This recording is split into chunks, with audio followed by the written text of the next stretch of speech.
Hello students, good morning. Welcome to history insight YouTube channel. তো আজকে আমরা 19th ফেব্রুয়ারির কারেন্ট অ্যাফেয়ার্স সেটা নিয়ে আলোচনা করব।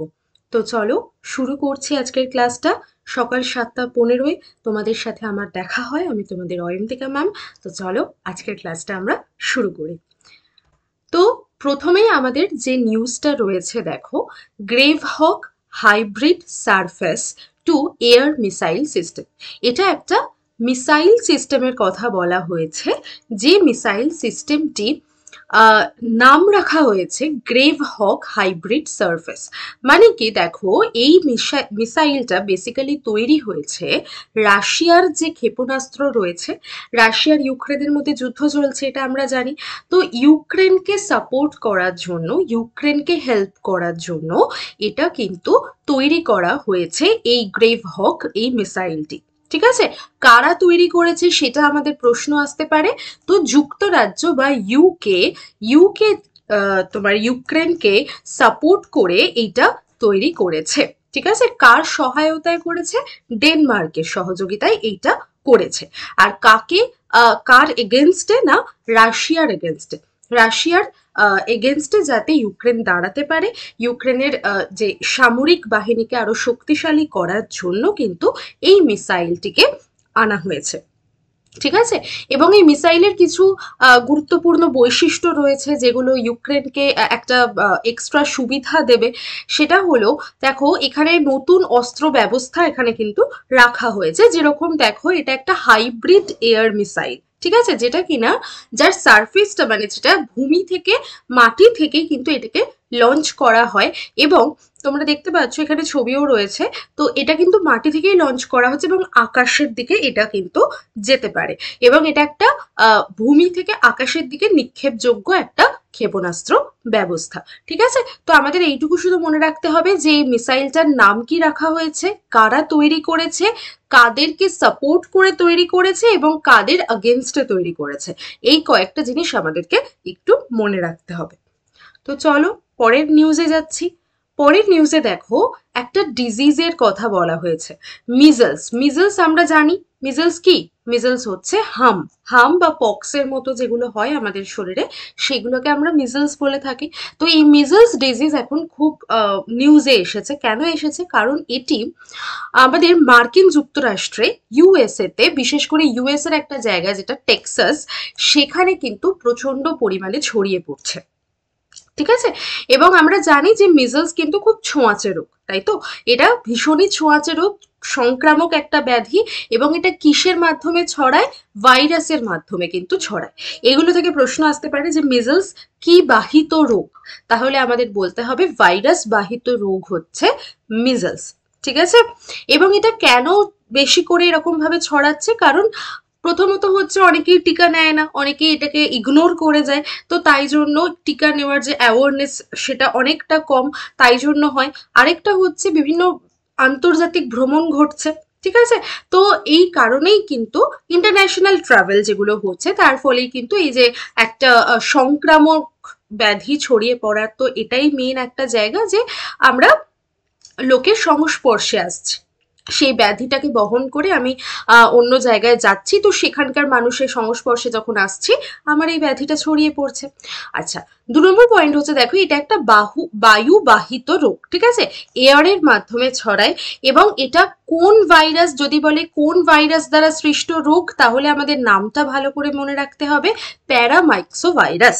ঠিক আছে, প্যারামাইক্সো ভাইরাস এইটার দ্বারাই কিন্তু এই রোগটা ছড়ায়। ঠিক আছে, এবং এটা কিন্তু ডিরেক্ট কন্ট্যাক্টের মাধ্যমে ছড়ায় এবং ডিরেক্ট বাতাসের মাধ্যমেও কিন্তু ছড়াতে পারে। ঠিক আছে, তাহলে এই দুটো জিনিস আমাদের একটু মাথায় রাখতে হবে যে এটা এখন নিউজে দেখা গেছে, কারণ এটা মার্কিন যুক্তরাষ্ট্র, বিশেষ করে টেক্সাসে কিন্তু এই রোগটা খুব বেশি করে ছড়িয়ে পড়েছে। এবং এটা কিসের মাধ্যমে ছড়ায়? এটি প্যারামাইক্সো ভাইরাসের মাধ্যমে ছড়ায়। আর এটা একটি বায়ুবাহিত রোগ। ঠিক আছে, আচ্ছা, এটা হলে আমাদের কি কি মানে লক্ষণ দেখা যায় আমাদের শরীরে, সেটা এখানে বলা হয়েছে। যেমন দেখো, ভাইরাসটি আমাদের শ্বাসযন্ত্র মানে আমাদের যে শ্বাস প্রশ্বাস নেওয়ার ট্র্যাক্ট, সেটাকে ফার্স্টে হার্ম করে, সেটাকেই সংক্রামিত করে এবং তার ফলে আমাদের গুরুতর জটিলতা দেখা যায়, ইভেন মৃত্যু পর্যন্ত হতে পারে। ঠিক আছে? তো লক্ষণগুলো দেখো, 4-7 দিন ধরে কিন্তু প্রচন্ড জ্বর আসবে তোমার, এবং কাশি হবে, নাক দিয়ে জল পড়বে, ঠিক আছে, চোখ লাল হয়ে যাবে, মুখে সারা গায়ে এরকম সাদা সাদা সাদা সাদা দাগ দেখা দেবে, হামের মতো ফুসকুড়ি, লাল লাল ফুসকুড়ি ফুটবে, ঠিক আছে, পুরো শরীরে জিনিসটা ছড়িয়ে যাবে, এবং এটা 5 থেকে 6 দিন স্টে করে। যদি চিকিৎসা ঠিক করে না হয় তাহলে পরে কিন্তু মানুষের মৃত্যু পর্যন্ত ঘটতে পারে। ঠিক আছে, দেখো একবার তোমরা দেখতে পাবে এখানে কেমন ভাবে সারা বডিতে এরকম লাল লাল লাল লাল দাগ ছড়িয়ে পড়েছে, পুরো ফুসকুড়ির মতো।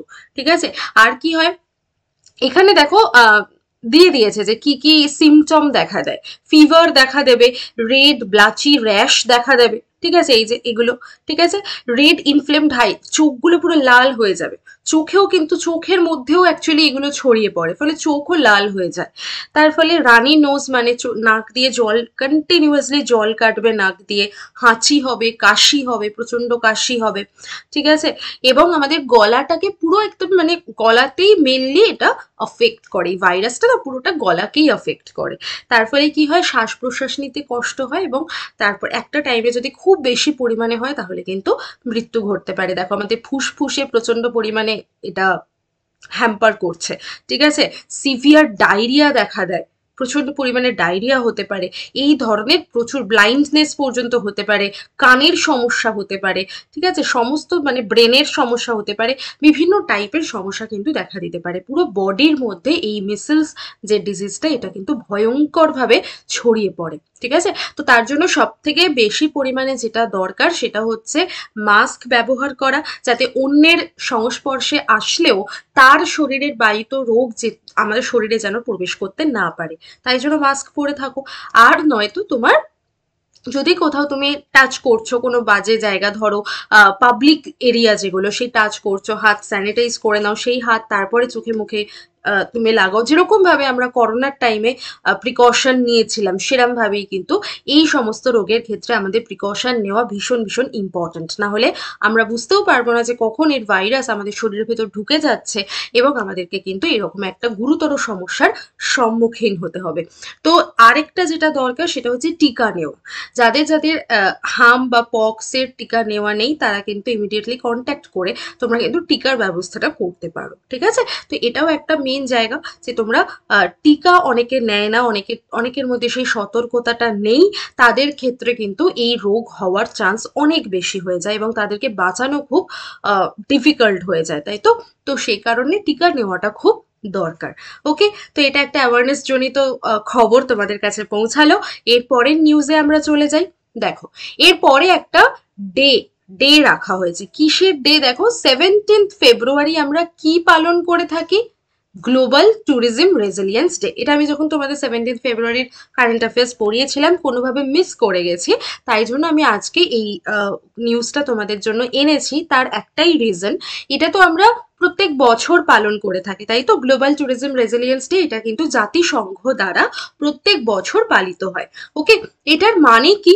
এটার মানে হচ্ছে বিশ্ব পর্যটন স্থিতিস্থাপকতা দিবস। ওকে, মানে হচ্ছে পর্যটন শিল্পকে এটা গুরুত্ব দেয়, এবং পর্যটন শিল্প যাতে যেখানে যেখানে ধরো পর্যটনের ওপরেই সেই জায়গার জীবিকা মেনলি নির্ভর করছে, তো সেই সমস্ত জায়গাগুলো যাতে ঠিকঠাকভাবে সেখানে পর্যটন শিল্পটা গড়ে উঠতে পারে তার উপর একটা গুরুত্ব দেওয়া, এক্সট্রা নজর দেওয়া। ঠিক আছে, এটা একটা হয়। এছাড়াও ধরো যেখানকার যে জায়গাগুলো ধরো ট্যুরিজমের জন্য রয়েছে কিন্তু সেখানে প্রপার সেই জায়গাটা ভালোভাবে তৈরি নয়, ঠিক আছে, সেখানে যে মানুষ অ্যাট্রাক্টেড হবে যাবে সেই জায়গাটা সেইভাবে তৈরি করা নয়, তো তার জন্য একটা অ্যাওয়ারনেস বাড়াতে হবে, সেই জায়গাগুলোকে ঠিক করে আমাদেরকে ট্যুরিজম অ্যাট্রাক্টেড স্পট হিসেবে আমাদেরকে তৈরি করে ফেলতে হবে। তো এই ধরনের ব্যাপারগুলো কিন্তু দেখা দেয়। আর কি না, এই এই এই সমস্ত গুরুত্বপূর্ণ জায়গাগুলোই এই ডের মধ্যে দিয়ে আমাদের কাছে তুলে ধরে। আর কি না, যাতে সেখানে আমাদের ইকোনমিক ফ্লোটা হয়, ঠিক আছে, অর্থনৈতিক প্রবৃদ্ধি ঘটে। যত বেশি মানুষ যাবে তত বেশি সেখানে মানুষ টাকা দেবে, তাই না। ট্যুরিজমের একটা বিশাল বড় দিক কি না, ট্যুরিজমকে অ্যাট্রাক্ট করে সেখানে আমাদের ইকোনমিক ফ্লোটা বেশি হয়, তারপরে হচ্ছে সেখানে আমাদের সাংস্কৃতিক একটা বিনিময় চলে, কালচারাল একটা আদান প্রদান চলতে থাকে, এবং এইটা যদি সাস্টেন করে তাহলে আমাদের সেটা ট্যুরিজমের জন্য ভালো, আমাদের দেশের জিডিপির জন্য ভালো, সব কিছুর জন্য ভালো। এই জন্য, এবং জলবায়ু পরিবর্তনের মতো যে সমস্ত ঘটনাগুলো ঘটছে এইগুলোও কিন্তু মোকাবিলা করতে পারে। তো একটা ছোট জিনিস কত বড় একটা জিনিস হিসেবে দাঁড়াতে পারে। ট্যুরিজম একটা খুব ছোট জিনিস, মানুষ ঘুরতে যাচ্ছে, কিন্তু এই ঘুরতে যাওয়ার পিছনে যে বড় একটা গ্রোথ লক্ষ্য করা যায় সেটা কিন্তু আমরা অনেক সময় দেখতে পাই না। তো সেটাও কিন্তু এই গ্লোবাল ট্যুরিজম রেজিলিয়েন্স ডে এর একটা গুরুত্বপূর্ণ পার্ট, যে এইগুলো সম্পর্কেও কিন্তু মানুষকে সচেতন করে তোলে।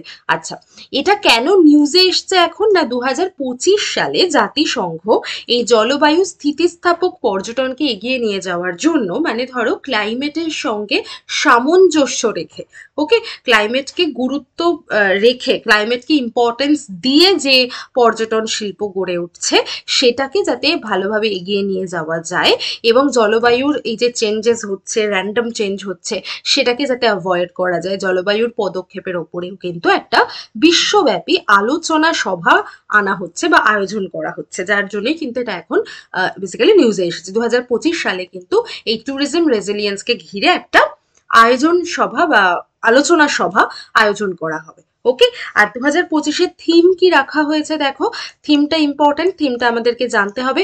স্ট্রেংথেনিং ট্যুরিজম, মানে ট্যুরিজমকে স্ট্রেংথেন করতে হবে, শক্তিশালী করতে হবে। Transport resilience for a sustainable future, আমি আগেও তোমাদের বারবার বলেছি যে সাস্টেনেবল ফিউচারের দিকে এগোনোই হচ্ছে আমাদের এখন বেসিক্যালি উদ্দেশ্য, মেন উদ্দেশ্য। তো এই সাস্টেনেবল ফিউচারের জন্যই কিন্তু আমাদের যা কিছু দেখো, নতুন নতুন যা কিছু উদ্যোগ হচ্ছে, সমস্ত কিছু কিন্তু যাতে এই সাস্টেনেবল ফিউচারের দিকেই আমাদেরকে এগিয়ে নিয়ে যাচ্ছে, রাইট? তো এই হলো আজকের, মানে 17 ফেব্রুয়ারির গ্লোবাল ট্যুরিজম রেজিলিয়েন্স ডে এর একটা আপডেট। ওকে, চলে যাচ্ছি আমাদের নেক্সট নিউজে। দেখো, ব্রিক্সকে একটা ঘিরে নিউজ এসছে। ব্রিক্স আমরা জানি যে এটা একটা আন্তর্জাতিক সংস্থা বা অর্গানাইজেশন, যেটা দেখো 2025 সালে এই যে ব্রিক্সের একটা তো সম্মেলন হয় প্রত্যেক বছর বছর, এই ধরনের যে অর্গানাইজেশন গুলো রয়েছে, তো তাদের প্রত্যেক বছর বছর একটা করে তোমার সম্মেলন হয়, তো মিটিং হয়, সামিট হয়। তো সেখানে 2025 সালের যে দেশটা হোস্ট করবে, ব্রিক্সকে হোস্ট করবে, সেটা হলো ব্রাজিল। ঠিক আছে, এটা আমাদের জেনে রাখতে হবে। 2025 সালে ব্রিক্স হোস্ট করছে কে? ব্রাজিল। দেখো কবে থেকে কবে হবে এই সম্মেলনটা, 6 থেকে 7ই জুলাই এই সম্মেলনটি হবে। কোথায় হবে? রিও ডি জেনিরোতে কিন্তু এই সম্মেলনটি ঘটবে। ঠিক আছে, কোথায় ঘটবে সেটাও আমাদেরকে ভালো করে জেনে নিতে হবে, ব্রাজিলের কোথায়। ঠিক আছে, ব্রাজিলের কোথায় ঘটবে সেটা কিন্তু আমাদেরকে পার্টিকুলার জায়গাটার নাম জেনে রাখতে হবে। ঠিক আছে, তো এই ব্রিক্সের শীর্ষ সম্মেলন ঘটবে। 2025 সালের সভাপতি হিসেবে বা প্রেসিডেন্টশিপ হিসেবে বা হোস্ট কান্ট্রি হিসেবে ব্রাজিল রয়েছে। ব্রাজিলের লক্ষ্য কি না, সারা বিশ্ব জুড়ে একটা শাসন সংস্কার নিয়ে আসা, অর্থাৎ আমাদের সারা বিশ্ব জুড়ে যে গভর্নেন্স রয়েছে, ঠিক আছে, তো সেটার একটা ভালোর দিকে একটা সংস্কার ঘটানো, এবং সারা বিশ্ব জুড়ে যে দক্ষিণের দেশগুলো রয়েছে সেই দেশগুলোকে যাতে একটু শক্তিশালী করা যায় সমস্ত দিক থেকে, তার উপরে মানে তাদেরকে বিভিন্নভাবে সাহায্য করে, অর্থনৈতিক সাহায্য হোক বা অন্য যে কোনো ধরনের সাহায্য করে, যাতে সেই দেশগুলোকে সহযোগিতা করা যায়, তার উপর একটা অ্যাটেনশন দেওয়া। ঠিক আছে, আচ্ছা, ব্রিক্স একটা স্ট্যাটিক পোর্শন আমরা জেনে নিই। ব্রিক্স কত সালে তৈরি হয়েছে? 2009 সালে। কোন কোন দেশ মিলে ব্রিক্স তৈরি করেছিল? নামের মধ্যেই আছে, দেখো, ব্রাজিল, রাশিয়া, ইন্ডিয়া, চায়না দ্বারা তৈরি হয়েছিল 2009 সালে। 2010-এ এসে যোগ দিল আরেকটা মানে আরেকটা দেশ, সেটা হলো সাউথ আফ্রিকা। ঠিক আছে, তাহলে 2009-তে কিন্তু ব্রিক ছিল, তারপর 2010-এ গিয়ে সেটা ব্রিক্স হয়, তাই তো? এখন কিন্তু এই ব্লকে টোটাল কতজন পূর্ণ সদস্য রয়েছে? 11 জন পূর্ণ সদস্য রয়েছে, মানে টোটাল 11টা পূর্ণ দেশ কিন্তু এর মেম্বার হিসেবে রয়েছে। আচ্ছা, যেহেতু initially Brazil, Russia, Bharat, China এরা ছিল এবং দক্ষিণ আফ্রিকা পরে তার ঠিক 1 বছর পরেই জয়েন করেছে, তাই জন্য এদেরকে আমরা মেন কান্ট্রি হিসেবে ধরে থাকি এবং এদেরকেই নিয়ে আমাদের নামটাও তৈরি হয়েছে ব্রিক্স। কিন্তু তাছাড়াও দেখো আর কোন কোন কান্ট্রিগুলো এর মধ্যে রয়েছে, সৌদি আরব, মিশর, আরব মানে সংযুক্ত আরব আমিরাত, যেটা আমরা ইউনাইটেড আরব এমিরেটস বলে থাকি, ইথিওপিয়া, ইরান এবং ইন্দোনেশিয়া, এরাও কিন্তু পরবর্তীকালে যোগ দিয়েছে। ঠিক আছে, তাহলে এখন টোটাল কতজন সদস্য এবং টোটাল মানে তাদের নামগুলো আমাদের সবটা মনে রাখতে হবে। কত সালে তৈরি হয়েছিল, কত সালে দক্ষিণ আফ্রিকা ব্রিকে যোগ দেয়, ব্রিক্স হয়, এগুলো কিন্তু সবটাই আমাদেরকে মনে রাখতে হবে। তার কারণ হলো ব্রিক্স এখন নিউজে আছে আর ব্রিক্সের এখন হোস্টিং কান্ট্রি হয়ে গেছে 2025 সালের যে সম্মেলনটা হবে 6 থেকে 7 জুলাই, তার হোস্টিং কান্ট্রি হিসেবে ব্রাজিলকে সিলেক্ট করা হয়েছে। ঠিক আছে, তো এটা গেল টোটাল ব্রিক্সকে নিয়ে একটা ধারণা। ওকে, আচ্ছা, এরপরে দেখো আরেকটা মৌ স্বাক্ষর হয়েছে বা মেমোরান্ডাম অফ আন্ডারস্ট্যান্ডিং স্বাক্ষর হয়েছে। কার কার মধ্যে? ডিআরডিও আর মিধানির মধ্যে। কেন, কাকে নিয়ে হয়েছে? এরো ইন্ডিয়া 2025 ইভেন্টের সময় এই স্বাক্ষরটা হয়েছে। কিসের জন্য হয়েছে? দেখো, স্পেশাল টাইপ অফ একটা স্টিলের জন্য হয়েছে। স্টিলের ছবিটা তোমরা দেখতে পাচ্ছ, স্টিলের ছবিটা, তো এই ধরনের যে স্টিল, হ্যাঁ, ইস্পাত, সেই স্টিলের জন্য এটার নাম রাখা হয়েছে, স্টিলটার নাম রাখা হয়েছে দেখো MDN 100। MDN 100 এই স্টিলটার নাম রাখা হয়েছে এবং এই স্টিলটাকে ঘিরেই কিন্তু ডিআরডিও আর মিথানির মধ্যে একটা মেমোরান্ডাম অফ আন্ডারস্ট্যান্ডিং স্বাক্ষর হয়েছে। কেন হয়েছে দেখো, এটার উদ্দেশ্য কি না, এই স্টিলটা, এই যে বিমানটা দেখছো উড়ছে, এই ধরনের বিমান তৈরির জন্য কাজে লাগে। ঠিক আছে, এই যে বিমানের যে বডিটা দেখতে পাচ্ছ না, ওপরের যে এই মেটেরিয়ালটা, এটা হচ্ছে এই স্টিল দিয়ে তৈরি। তো এই ধরনের স্টিল দিয়ে যাতে এই বডিটা তৈরি করা হচ্ছে, তো এইটার জন্যই বেসিক্যালি, বিশেষ করে এটা খুব উন্নত মানের একটা স্টিল এবং তাই জন্যই কিন্তু এই ধরনের যে যুদ্ধ বিমানগুলো তৈরি করা যেতে পারে সেগুলোর জন্যই কিন্তু এটা সাইন করা হয়েছে। এরা দুজনে মিলে এটা সাইন করেছে। আচ্ছা, আমাদের এখানে কি দেখতে হবে? আমাদের এখানে ডিআরডিওর ফুল ফর্ম দেখতে হবে, the defence research and development organisation. এটা কত সালে তৈরি হয়েছিল? 1958-এ এটার এস্টাবলিশমেন্ট ঘটেছিল, রাইট? আচ্ছা, আর মিধানির ফুল ফর্ম কি? এটা হচ্ছে একটা পাবলিক সেক্টর। ওকে, মিধানি একটা পাবলিক সেক্টর, আর ডিআরডিও পাবলিক সেক্টর নয়, এটা কিন্তু গভর্নমেন্ট সেক্টর, গভর্নমেন্ট আন্ডারটেকিং একটা সংস্থা, বাট মিধানি কিন্তু একটা পাবলিক সেক্টর, যেটার নাম হচ্ছে মিশ্রা ধাতু নিগম লিমিটেড। মিশ্রা ধাতু নিগম লিমিটেড, বোঝা গেল? তো এদের দুজনের মধ্যে এটা চুক্তিটা স্বাক্ষরিত হয়েছে। তারা এই এরো ইন্ডিয়া 2025-এর যে ইভেন্ট হয়েছিল সেই ইভেন্টের টাইমে এই স্বাক্ষরটা ঘটেছে। আচ্ছা, যে চুক্তি এবং যে স্পেশাল গ্রেড স্টিলের জন্য এই চুক্তিটা স্বাক্ষর হয়েছে, তার নামটা আমাদের এখানে মনে রাখতে হবে, MDN 100, রাইট? এই জায়গাগুলোকে আমাদেরকে একটু দেখতে হবে। হয়ে গেল, চলে যাচ্ছি পরেরটায়। দেখো, এটা একটা খুব ইন্টারেস্টিং নিউজ, তোমাদের খুব ভালো লাগবে।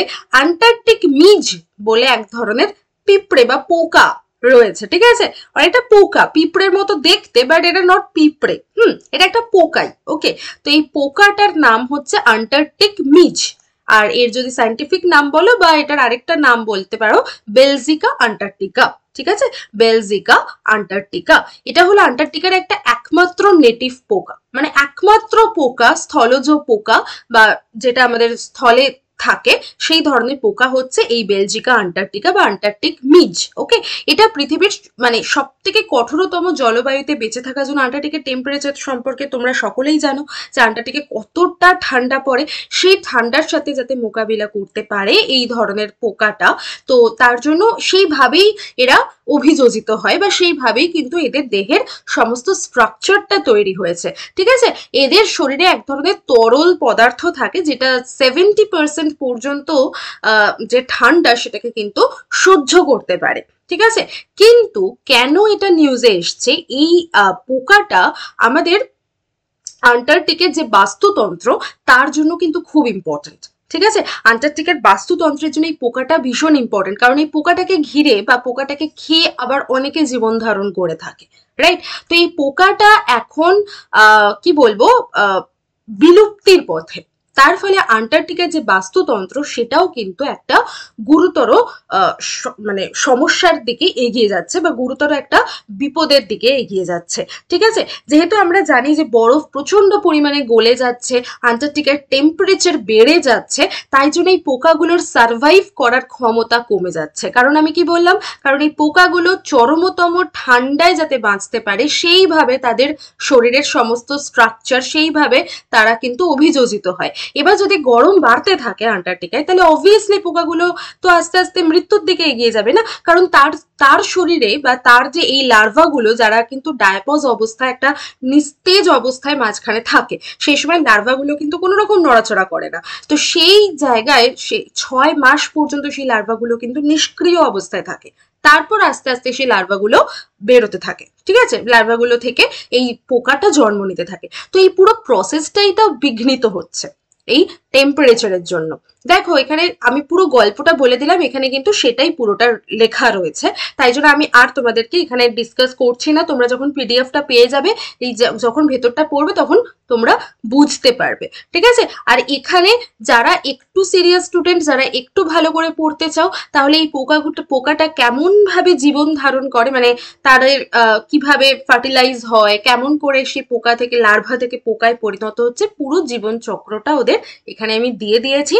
যারা চাও তো এখান থেকে দেখতে পারো, তাহলে বুঝতে পারবে যে এই লার্ভাগুলো কিন্তু আর ফর্ম করছে না বা লার্ভাগুলো নষ্ট হয়ে যাচ্ছে এই টেম্পারেচার বাড়ার জন্য। ঠিক আছে, ওকে। পরের নিউজে চলে যাচ্ছি। কেরালার একটা নিউজ দেখো, করোনা আরোগ্য সুরক্ষা পদ্ধতি।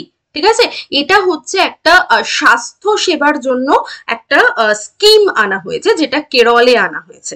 কেরলে এই স্কিমটা আনা হয়েছে, যেখানে যে কোনো মানে যারা ধরো একটুখানি ভালনারেবল তোমার জনগোষ্ঠী রয়েছে, মানে একটু ঝুঁকিপূর্ণ জনগোষ্ঠী, সংখ্যায় কম এই ধরনের যে সমস্ত পপুলেশন রয়েছে, তাদেরকে হেল্প করার জন্য, তাদের স্বাস্থ্যের জন্যই কিন্তু এই স্কিমটা লঞ্চ করা হয়েছে কেরল থেকে। ঠিক আছে, এইটার সংক্ষিপ্ত নাম হলো কাসাপ।